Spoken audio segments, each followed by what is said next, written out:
previous video, I cycled up Loos, Ardiden and Hourquette. This one will feature a few climbs that are a little more under the radar, but well worth being aware of if you're planning a trip to the Pyrenees. The wet weather that had been hanging around in the days prior thankfully blew away overnight, and we woke up to crisp blue skies, although they were somewhat less crisp by the time I actually started riding. This was my last full day in the Pyrenees, and I wanted to fit in a couple of nice big hills, so I planned a route that went up Col de Portet and Hourquette d'Anzizon. Col de Portet starts in Saint-Lary-Soulon and is 16 kilometers at 9%, reaching a relatively high altitude of nearly 2,200 meters. It's only been fully paved since 2018 when it was first used as a finish in the Tour de France, and as it's a dead end, this is the only way to climb it. The first 7 kilometers are along a fairly major D road that goes up to the Pla d'Adet ski resort, and as you're approaching the start of the climb, you can see it cut out of the mountain face ahead of you.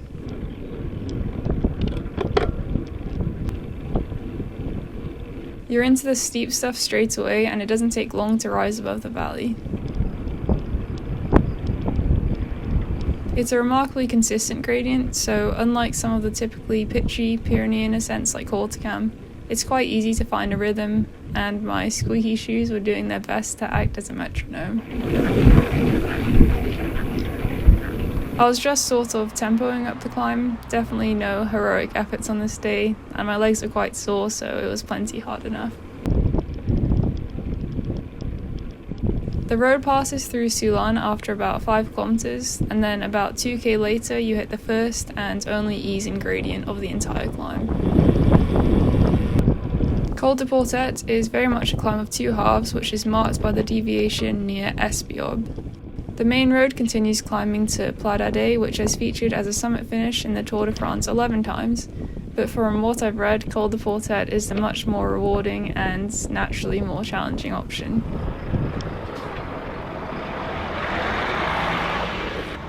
I limboed under this fence, and from here on out the road and feel of the climb changed quite drastically. These last 8 kilometers are usually closed to vehicles throughout the day in peak summer season. This wasn't peak summer, but it might as well have been closed as I only saw 1 or 2 cars the entire time.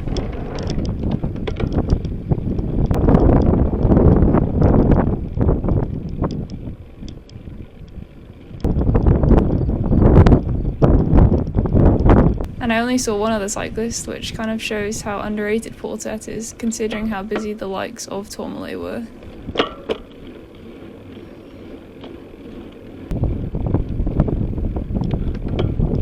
Roads like this that are a bit wild and slightly desolate are loads of fun to ride, and with the sweeping vistas it was a completely different experience to the first half of the climb.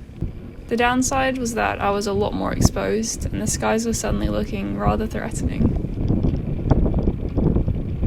The wind gets quite chilly as soon as you get up to any kind of altitude, which I really felt even though I was working quite hard.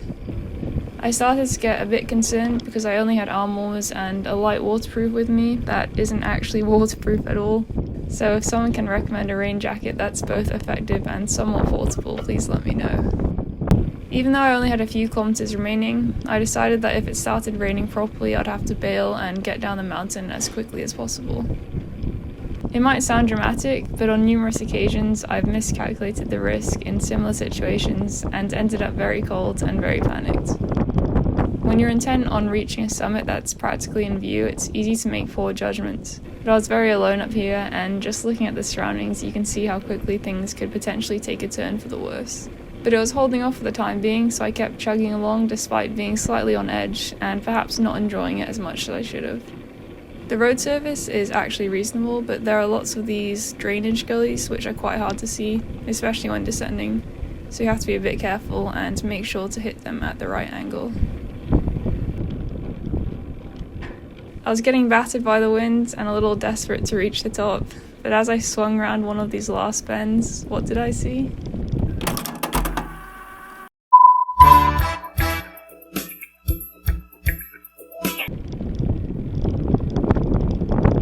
Seeing one of my favourite things provided me with the strength to go forth into one of my least favourite things.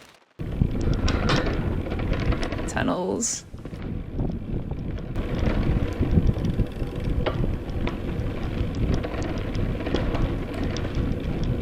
was very dodgy, I couldn't see anything, and I'm pretty sure a cow could walk right around those cattle grids, so I was kind of expecting to ride right into one.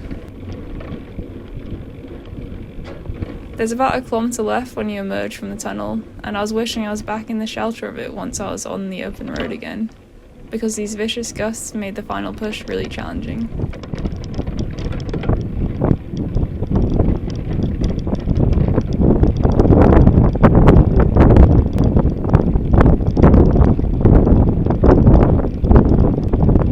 At one point the wind actually shifted my gears for me, which I didn't know was possible.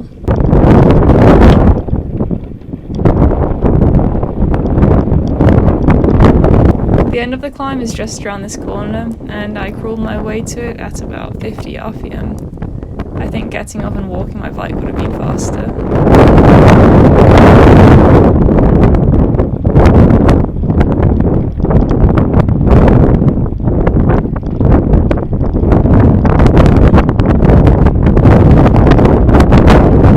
But I made it in the end and promptly turned around to get out of there.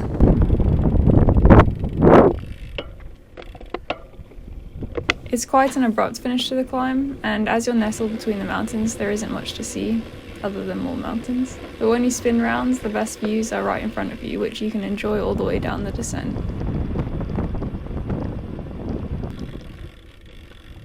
I know I spoke at length about the importance of not getting cold when you're isolated up a mountain, but you know I'd love to regret it if I didn't stop at Marmot corner. Marmots are usually heard but not seen, and if you are lucky enough to see them, they don't generally let you get very close. But apparently the Portet marmots are known for hanging around this bend, and they didn't seem bothered by my presence at all.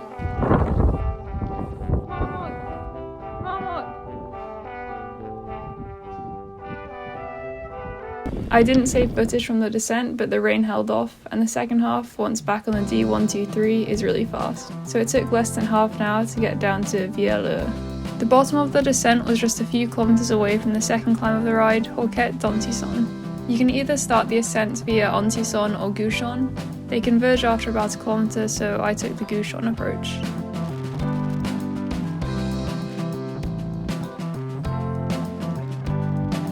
You've already covered about 100 metres of elevation at this point, but the segment from here is 9 kilometres at 7.7%.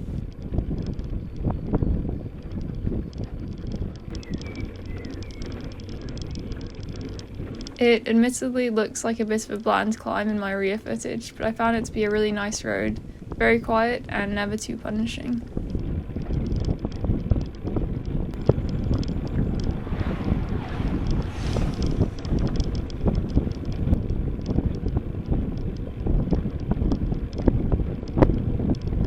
For some reference, the other side of this climb starts in Paoli, which is not far from the base of Tourmalet in Sainte-Marie-de-Campagne, and also where you'd start the western ascent of Col de Portet. The Paoli side of Hourquette d'Antison is an absolutely spectacular road. It runs alongside a stream, crosses through meadows, and opens up to some unbelievable views of Pic du Midi and surrounding mountains. It couldn't really be much better as a cycling experience, but as a climb it's not so great. It does have a few steep sections, but is generally quite draggy and even has a little descent. So although I definitely recommend it, from a pedaling perspective I much prefer the side I'm riding here from joedeshon.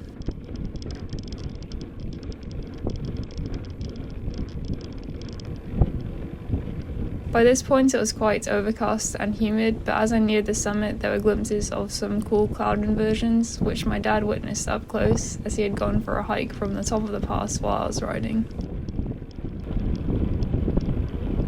I had my Strava beacon running, so he knew I was near the top and got this video of me finishing.